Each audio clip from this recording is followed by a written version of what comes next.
Hello friends, स्वागत है आपका हमारे इस एजुकेशनल वीडियो में। एक लंबे समय से चल रहे रसिया यूक्रेन विवाद के बीच रसिया ने वार डिक्लेयर कर दिया।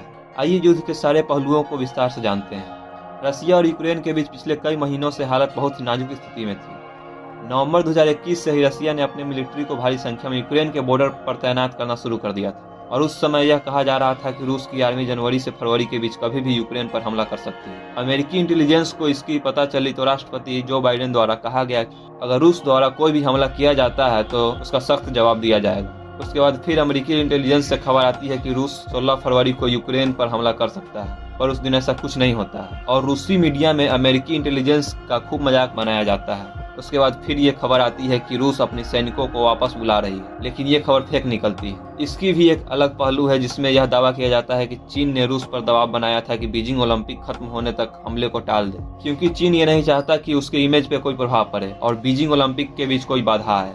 20 फरवरी को ओलंपिक खत्म होती है और 21 फरवरी को पुतिन का बयान आता है कि ईस्टर्न यूक्रेन के 2 सेपरेटिस्ट एरिया को आजाद डिक्लेयर किया जाता है। ये सेपरेटिस्ट एरिया यूक्रेन का वो क्षेत्र है जिस पर रूस का पहले से कब्जा था।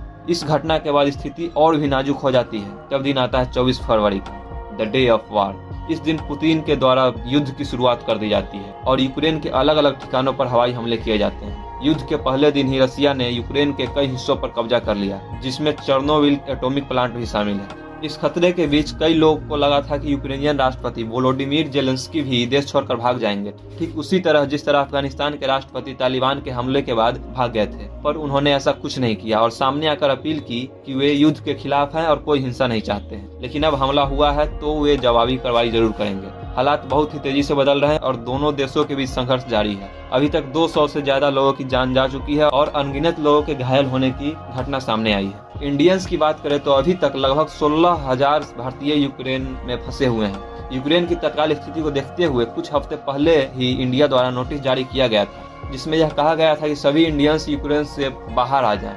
लगभग 4,000 लोग वहां से निकलने में सफल भी रहे थे। जो लोग अभी भी वहां फंसे हुए हैं उन्हें लाने के लिए इंडियन गवर्नमेंट द्वारा रेस्क्यू टीम चलाकर भारत लाने की कोशिश की जा रही है। इस युद्ध में भारत के पहलू की बात करें तो भारत हमेशा की तरह अपने न्यूट्रल स्टैंड पर खड़ा है और भारत का कहना है कि वो कहीं भी हिंसा नहीं चाहते हैं और हम किसी भी तरह के युद्ध का समर्थन नहीं करते। इस पूरी सिचुएशन में अमेरिका, नाटो और यूनाइटेड नेशंस की तरफ से कोई डायरेक्ट मिलिट्री ऑपरेशंस नहीं किया गया है। कई सारी यूरोपीय देशों द्वारा रसिया पर ढेर सारे इकोनॉमिकल सैंक्शन लगाए गए हैं, जिसमें America, Japan, south Korea, Australia जैसे देश शामिल हैं। पर इन सारे सैंक्शन का रूस पर कोई असर नहीं दिख रहा है। कुछ लोगों का कहना है कि अमेरिका अपनी मिलिट्री लेकर डायरेक्ट इंटरफेयर क्यों नहीं कर रहा। वह चाहे तो अपनी सेना भेजकर रूस से आमने सामने लड़ सकता है। और अगर आप भी यही सोच रहे हैं तो आप बिल्कुल गलत हैं, क्योंकि अगर अमेरिका और या कोई भी देश इस बीच में आता है तो वर्ल्ड वार होने की चांसेस बढ़ सकते हैं। इसलिए सबके लिए यही सही होगा कि जितना जल्दी हो सके इस युद्ध को रोका जाए, ताकि जान माल की क्षति को कम किया जा सके। अगर आपको ये वीडियो इन्फॉर्मेशनल लगी तो वीडियो को लाइक और शेयर जरूर करें। रूस यूक्रेन युद्ध पर आपकी क्या राय है कमेंट में जरूर बताएं।